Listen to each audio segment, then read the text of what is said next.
Friends, हम unit number 3 को continue कर रहे हैं, जहाँ पे गवर्नमेंट का क्या रोल है इंटरनेशनल बिज़नेस के अंदर। देखो, गवर्नमेंट को इंटरफेयर करना पड़ता है बिज़नेस के अंदर। क्यों करना पड़ता है? क्योंकि अगर गवर्नमेंट इंटरफेयर नहीं करेगी तो जो भी बाकी कंट्रीज़ अगर हमारे देश में एक्सपोर्ट करेगी कोई भी प्रोडक्ट, है ना, तो वो मन मर्ज़ी से एक्सपोर्ट करेगी, चीपर रेट पे करेगी। उससे मेरे लोकल प्रोडक्ट इफ़ेक्ट हो सकते हैं। तो गवर्नमेंट इंटरफेयर करेगी, टैक्सेस इम्पोज करेगी, ताकि हमारे प्रोडक्ट्स जो हैं वो बेटर वे से, हमारे डोमेस्टिक प्रोडक्ट अच्छे वे से, अच्छे लेवल के ऊपर काम कर सकें। तो अब हमारा टैरिफ लगते हैं, नॉन टैरिफ लगते हैं, ठीक है, ट्रेड के अंदर, पॉलिसी के अंदर, ताकि जो है फ्लो ऑफ गुड को, सर्विसेज को कंट्री में बेटर वे से हैंडल किया जा सके।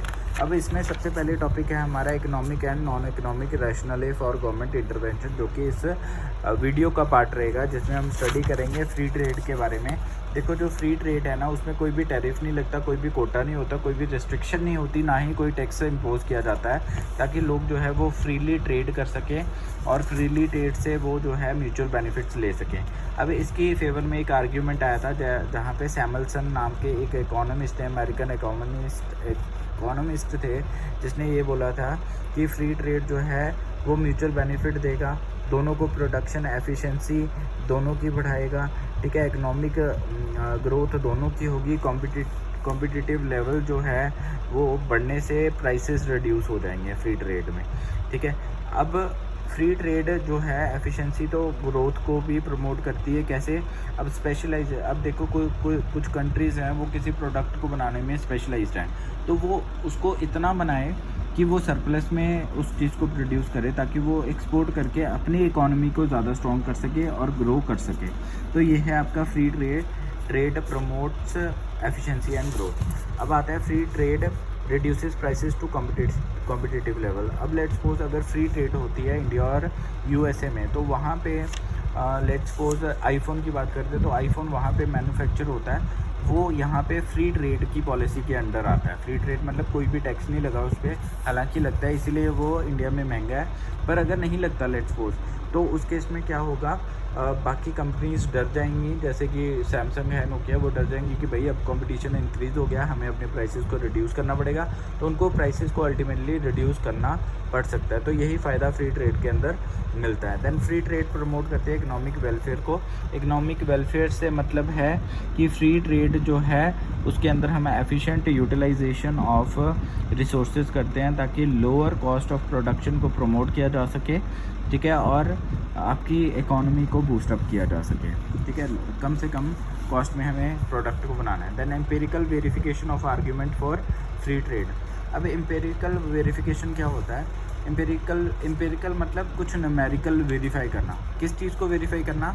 कि जो आप एम्पेरिकल एविडेंस देना मतलब फ्री ट्रेड जो है वो बाकी ट्रेडों से बेटर है, मतलब जो टैक्सेस हैं उससे बेटर है, तो उसको हमने प्रूव करना है। तो प्रूव करने के लिए एक वैलिडिटी टेस्ट लगाया गया, जहाँ पे इकोनॉमिस्ट ने एस्टिमेट किया कि गेन कैसे हो सकता है अगर हम टैरिफ को बंद कर दें। तो गेन जो है, आप सोच के देखो, अगर टैरिफ नहीं लगा, ठीक है, अगर टैरिफ को हमने बंद कर दिया, तो गेन में हमारे पास जो है नेशनल इनकम कहीं ना कहीं इंक्रीज़ करेगी। कैसे करेगी?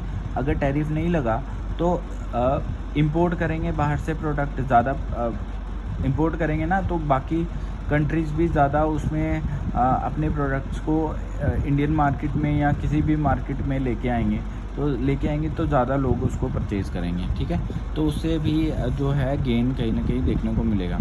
देन अगर हम टैरिफ को फिर से अगर हम ख़त्म कर देते हैं, तो हमारी इनकम पे इफ़ेक्ट भी पड़ सकता है इसके कारण, क्योंकि हमारे लोकल प्रोडक्ट्स जो हैं डिस्टर्ब हो सकते हैं। तो दोनों को एम्पेरिकली टेस्ट वेरीफाई किया गया, तो दोनों तरह के फ़ायदे और नुकसान इसके अंदर इन्वॉल्व हैं। देन हमारे पास आता है ट्रेड प्रोटेक्शन पॉलिसी। अब देखो, ट्रेड प्रोटेक्शन पॉलिसी आई क्यों? सबसे पहले ट्रेड प्रोटेक्शन पॉलिसी इसलिए आई क्योंकि हमारे डोमेस्टिक प्रोडक्ट जो थे, जो हम इंडिया में बना रहे थे या अपनी कंट्री में बना रहे थे, वो बाहर के प्रोडक्ट के आने से कहीं ना कहीं हमारे प्रोडक्ट्स बिक नहीं थे रहे, ठीक है। तो लोग ज़्यादा बाहर के प्रोडक्ट्स को प्रेफर करना शुरू हो गए, जिससे डोमेस्टिक प्रोडक्ट जो थे वो ऑलमोस्ट ख़त्म होने शुरू हो गए, धीरे धीरे शट डाउन होने शुरू हो गए। तो एक प्रोटेक्शनिज़म पॉलिसी लाई गई, जिसमें गवर्नमेंट पॉलिसीज़ जो है वो इम्प्लीमेंट की गई ताकि जो इंटरनेशनल ट्रेड है उसके ऊपर रिस्ट्रिक्शन लगाई जा सके और सेफ्टी और क्वालिटी को फोकस किया जा सके। मतलब जो भी प्रोडक्ट आप मंगवा रहे हो बाहर से, वो एक तो सेफ़ होना चाहिए, दूसरा क्वालिटी में बेटर होना चाहिए, ठीक है। जब आपका फर्स्ट वर्ल्ड वार हुआ था, उसके बाद में आपका जो उस टाइम के ऊपर फर्स्ट वर्ल्ड वार के ऊपर फर्स्ट वर्ल्ड वार जब हुई थी उस टाइम के ऊपर आपका टैरिफ रेट बहुत ही कम था, ठीक है। और पर बीच बीच में उसके बाद में कहीं ना कहीं हमने फ्री ट्रेड को भी हमने सपोर्ट किया और फ्री ट्रेड बहुत अच्छी चली 1921 से लेकर 28 के बीच में, क्योंकि टैरिफ एक बहुत ज़्यादा इम्पोर्टेंट टूल भी रहा। उसके बाद 1921 और 28 में तो फ्री ट्रेड रहा, लेकिन उसके बाद में जब टैरिफ को इम्पोज किया गया तो ये जाना गया कि ये एक इम्पोर्टेंट टूल है जिसके सहारे हम जो है अपने डोमेस्टिक प्रोडक्ट को बचा सकते हैं, ठीक है। If India want to stop import to export,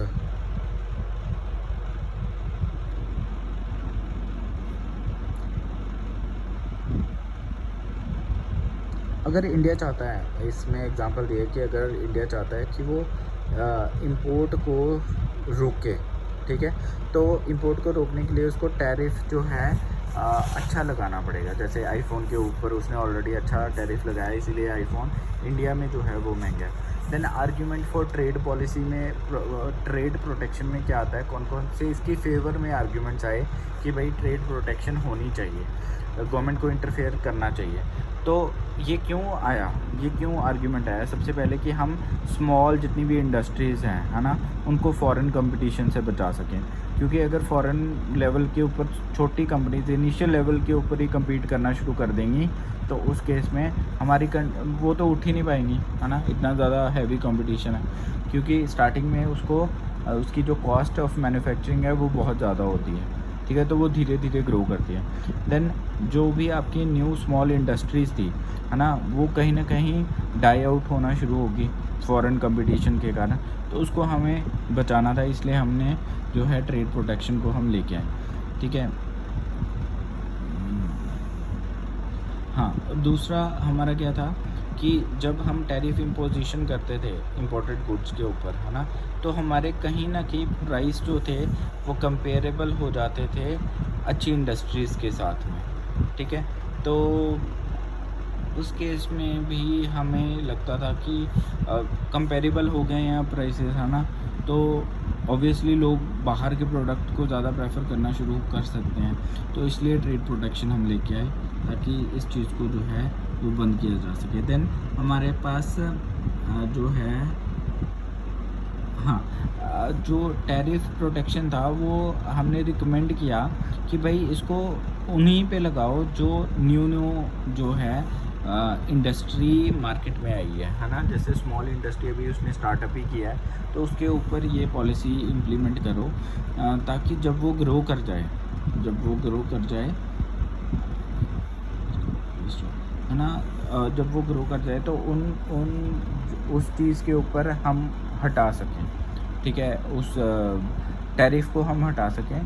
पहले लगाना है टैरिफ को, जब वो ग्रो कर जाए तब हम टैरिफ को जो है टैरिफ बैरियर्स को हम टैरिफ प्रोटेक्शन लगाई जाती है ना, टैरिफ मतलब टैरिफ को लगाया जाता है ना, एंटी के जो हमारे वर्ल्ड लेवल के ऊपर कंट्रीज़ जो हमारे साथ, लेट्स सपोज मैं बात करता हूँ, मैं इंडिया में हूँ तो हम लोग टैरिफ प्रोटेक्शन किसके ऊपर लगाएंगे, अपनी कंट्री के ऊपर लगाएंगे ना, ताकि बाहर वाली जो कंट्री है ना, उसके ऊपर मैं टैरिफ इम्पोज करके अपने वाले प्रोडक्ट को बचा सकूं। तो इसलिए ही मैं इस चीज़ को लगाता हूँ, है ना। तो मतलब स्टार्टिंग में जब कोई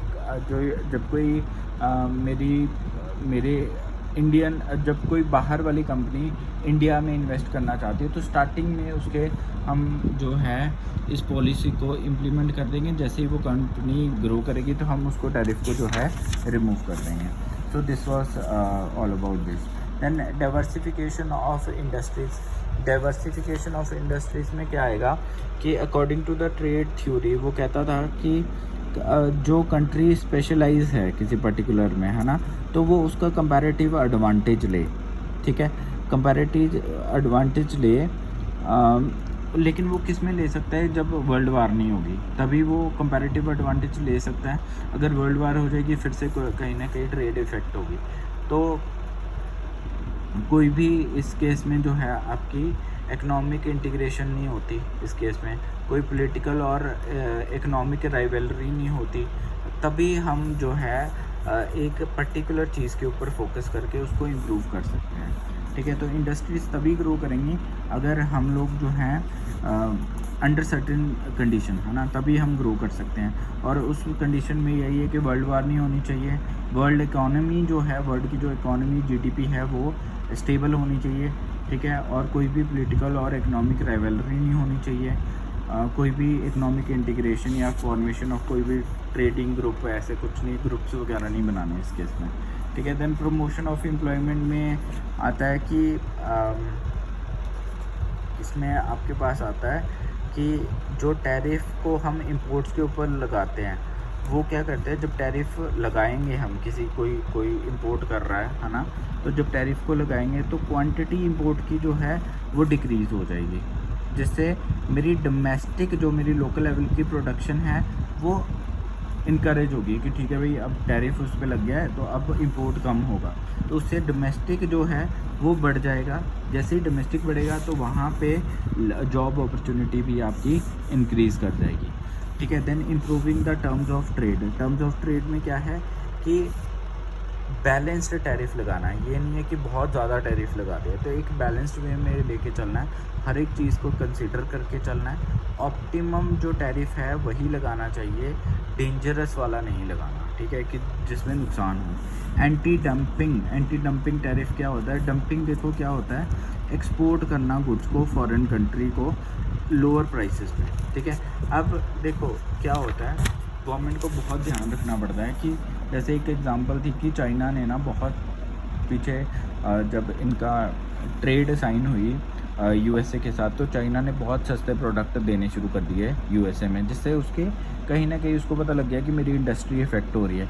तो उसने क्योंकि वायलेशन की थी रूल्स की, जब ट्रेड होता है, ट्रीटी साइन होती है, तो तब आपको कुछ रूल्स को फॉलो करना पड़ता है, उसमें प्राइस को भी आपको जो है ज़्यादा रखना पड़ता है। तो उसने जो है लो प्राइसेस में प्रोडक्ट्स को बेचा, जिसके कारण इसने एंटी डंपिंग जो लॉ है उसका यूज़ किया और इस पर हैवी पेनल्टी लगाई। ठीक है, तो that's all about the free trade and trade protection policies जो हमने इसमें पढ़ी। अब हम पढ़ेंगे नेक्स्ट में टैरिफ बैरियर्स कौन कौन से हैं हमारे। Thank you.